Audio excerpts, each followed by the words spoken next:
یہاں پہ بھی ذکر ہے کہ اللہ شرماتا نہیں ہے کہ وہ مچھر جیسی چھوٹی چیز کی بھی مثال دے دے، اور یہ تینوں گروہ اس ایک ہی مثال سے، تینوں گروہ اپنے ظرف اپنے عقیدے کے مطابق ریئیکٹ کرتے ہیں۔ تو اللہ تعالیٰ جو حالات لاتے ہیں، جو آج کل کے حالات میرے اور آپ کے پاس ہیں، ایک ہی مرض ہے، ایک ہی وبا ہے، لیکن ہر انسان اپنے عقیدے کے مطابق ریئیکٹ کرتا ہے۔ کوئی ہے جو اللہ پہ بھروسہ کرتا ہے، کوئی ہے جو اللہ کے وجود سے منکر ہو جاتا ہے، ایک ہی مثال سے۔ تو قرآن کی آیات بھی ہر ایک کے دل میں اس طرح اثر نہیں کرتی، اور اب جب ہم قرآن پڑھنے بیٹھے ہیں تو ہمیں اللہ سے دعا مانگنی چاہیے کہ اللہ اس قرآن کو ہمارے دلوں میں اتار دے۔ اور اس کے بعد پھر حضرت آدم کی تشکیل کا پورا واقعہ ہے کہ اللہ تعالیٰ نے ان کو، حضرت آدم کو بنایا، لیکن عبادت فرشتے بھی کر رہے تھے۔ اللہ تعالیٰ نے ان کو خلیفہ بنایا، اور خلیفہ اس لیے بنایا کہ وہ اللہ کی زمین پہ اللہ کا نظام قائم کریں، اللہ کی زمین میں اللہ کی کبریائی کو قائم کریں۔ اور اس کے بعد پھر ہم دوسرے ربع کی طرف چلتے ہیں۔ دوسرے ربع میں اللہ تعالیٰ نے بنی اسرائیل سے خطاب کیا ہے۔ بظاہر تو نظر آتا ہے کہ اللہ تعالیٰ ایک ایسی قوم سے مخاطب ہیں جو اس زمانے میں ہوا کرتی تھی، لیکن اگر ہم اس کا تفصیل سے جائزہ لیں تو ایک امت کو معزول کیا جا رہا ہے اور دوسری امت کی تقرری کی جا رہی ہے۔ بنی اسرائیل کو اللہ تعالیٰ نے، جس طرح حضرت آدم سے اللہ تعالیٰ نے فرمایا تھا کہ زمین پہ جاؤ اور جو ہدایت ہے اس کی پیروی کرنا، اللہ تعالیٰ نے اس کتاب کو قائم کرنے کا کام بنی اسرائیل کو دیا، اور جب بنی اسرائیل نے اس پہ عمل نہ کیا تو پھر امت محمدی صلی اللہ علیہ وسلم کو وہ کام دے دیا گیا۔ تو اب ایک امت کو جب معزول کیا جا رہا ہے اور اس کی فرد جرم سنائی جا رہی ہے، تو دوسری امت کو بھی یہ کہنا مقصود ہے کہ دیکھو ایسا نہیں کرنا، تم ایسا نہیں کرنا، انہوں نے جو کیا ایسا نہ ہو کہ تمہارے ساتھ بھی وہ ہو، اور پھر ان کا جو انجام ہوا ایسا نہ ہو کہ تمہارا بھی وہ انجام ہو جائے۔ اور ایک طویل تقریر ہمیں نظر آتی ہے جس میں کئی بار، غالباً 10 سے 15 بار ایک لفظ آتا ہے، یاد کرو، یاد کرو تمہارے ساتھ کیا کیا ہوا۔ اللہ نے تمہیں موقع دیا، من و سلوہ دیا، تمہارے لیے بادل کیے، تمہیں ہر چیز کی آسانی دی، تم نے بار بار سرکشی کی، بار بار سرکشی کی۔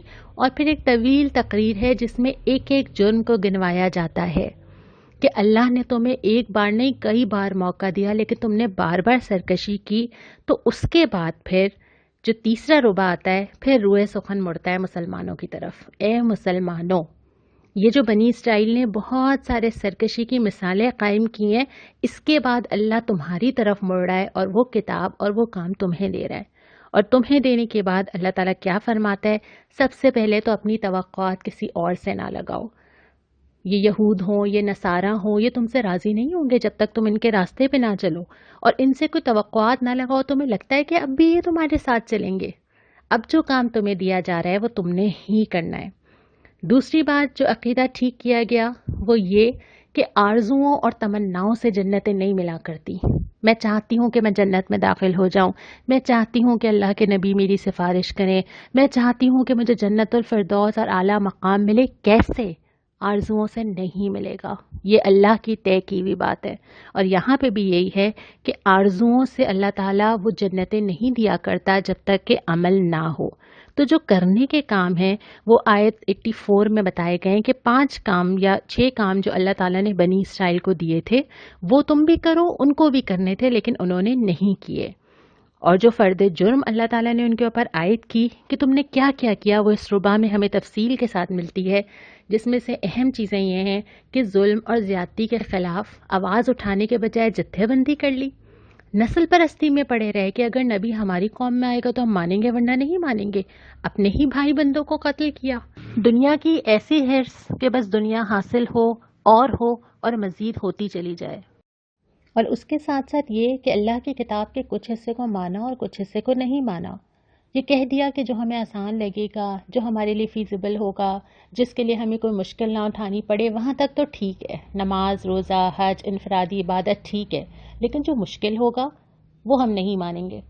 اور اس کے بعد یہ کہ آخرت کو دنیا کے بدلے بیچ دیا، یعنی کہ اللہ تعالیٰ نے کہا تھا کہ آخرت کماؤ، تو اپنے چھوٹے چھوٹے فائدوں کے لیے آخرت کو اپنے ہاتھ سے جانے دیا اور دنیا کما لی۔ اس کے ساتھ ساتھ پھر جادوگری، شارٹ کٹس، جن چیزوں سے اللہ تعالیٰ نے منع کیا تھا اس میں پڑ گئے۔ پھر اس کے بعد اللہ تعالیٰ کے احکام کو بدل ہی ڈالا، اللہ نے جو کہا تھا اس کو چھپا دیا، لفظ بدل ڈالے، اس کی تشریح کچھ اور طرح کر لی، اپنے مطلب کے لیے الفاظ میں رد و بدل کر لیا، رسول کی مخالفت کی۔ رسول سے محبت تو کی ہے، یعنی رسول کے نام پہ شاید آنکھوں کو بھی چوما ہے، لیکن جس کام کے لیے رسول آیا تھا اس کو پیسے پوچھ ڈال دیا. جس چیز کے لیے رسول نے اپنی پوری زندگی کھلائی تھی اس کو کہیں اہمیت نہ دی، اور پھر اپنی خواہش نفس کی پیروی میں پڑ گئے.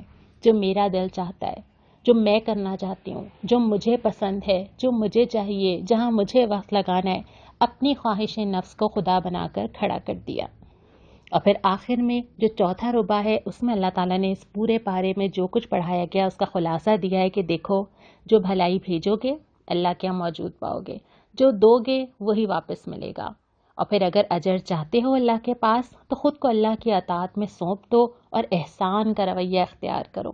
یہ دو چیزیں جس انسان کے اندر ہو اس کے خیر سے پورا زمانہ، پوری نسل، پورا معاشرہ مستفید ہوتا ہے. وہ اللہ کو راضی کرنا چاہتا ہے، وہ لوگوں کو راضی کرنا نہیں چاہتا. وہ احسان کا رویہ اختیار کرتا ہے، اپنے حق سے زیادہ دیتا ہے، دوسروں کے حق سے کم پہ راضی ہو جاتا ہے. وہ لوگوں کو خیر ہی خیر دیتا ہے. اور اس کے بعد یہودی اور عیسائی تو تم سے راضی نہیں ہوں گے، اور اگر تم لوگوں کو راضی کرنے کی فکر کرو گے تو اللہ کو راضی نہیں کر پاؤ گے. اور آخر میں اللہ تعالیٰ نے وہ آئیڈیل دیا ہے کہ اصل میں آئیڈیل ہے کیا. حضرت ابراہیم علیہ السلام پوری زندگی اہل و عیال سمیت قربانی اللہ کے لیے حنیفیت کے ساتھ، یکسوئی کے ساتھ کعبے کی عمارت اٹھاتے ہیں، دعا مانگتے ہیں اپنے اہل و عیال کے لیے، اپنی نسلوں کے لیے، لوگوں کی خیر خواہی کے لیے، رسول کے لیے، ہدایت کے لیے. اور یہی میرے اور آپ کے لیے آئیڈیل ہے کہ مطلوب یہ ہے، پھر جا کے انسان اللہ تعالیٰ کا وہ دوست بنتا ہے جو وہ بننا چاہتا ہے. اور جو اس سپارے کو ختم کیا ہے وہ اس بات پہ اللہ کا رنگ اختیار کرو، کیونکہ یہی وہ رنگ ہے جو مطلوب ہے اٹھنے میں، بیٹھنے میں، چلنے میں، پسند میں. جو لوگ گزر گئے ان کا طرز عمل تو ان کے لیے ہے، لیکن تمہارا طرز عمل تمہارے کام آئے گا. آج کا سوال یہی ہے جو میں نے آپ سے درمیان میں ذکر کیا کہ بنی اسرائیل سے اللہ تعالیٰ نے کن کاموں کا عہد لیا تھا، اور وہ ظاہر ہے وہ عہد ہم سے بھی امت مسلمہ کے طور پہ لیا گیا ہے. یہ خالی سلائیڈ ہے، میں چاہوں گی کہ اس کو آپ کی مدد سے بھروں. آپ مجھے بھیجئے، کل ہم انشاءاللہ تعالیٰ دیکھیں گے کہ اس کا جواب کیا ہے. آج کی دعا اسی سپارے کی ایک آیت نمبر 32. سبحانک لا علم لنا الا ما علمتنا انک انت العلیم الحکیم. اے اللہ، نقص پاک تو آپ ہی کی ذات ہے، ہم تو اتنا ہی علم رکھتے ہیں جتنا آپ نے ہم کو دے دیا. حقیقت میں سب کو جاننے اور سمجھنے والا آپ کے سوا کوئی نہیں.